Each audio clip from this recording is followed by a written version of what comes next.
1 kilogram emas raib digasak dua perampok bersenjata api di toko emas Bojonegoro.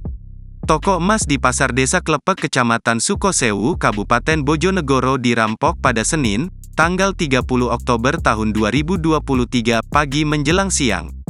AN penjaga toko emas yang dirampok mengatakan jika perampok terdiri dari dua orang yang masing-masing membawa senjata api jenis pistol.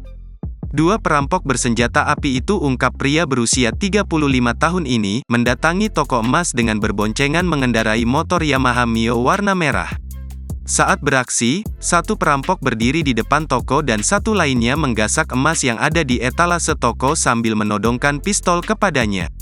Emas yang dirampok sekitar 1 kilogram, kalau diuangkan sekitar 400 juta rupiah, ujarnya saat ditemui awak media pada Senin, tanggal 30 Oktober tahun 2023, siang.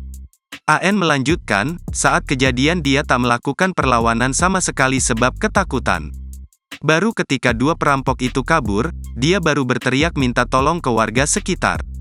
Di sisi lain, Kapolsek Sukosewu Ibtu Usodo menjelaskan jika pihaknya kini telah mengolah TKP untuk identitas dua perampok tersebut. Lanjut Ibtu Usodo, belum bisa diketahui dan masih dalam tahap penyelidikan.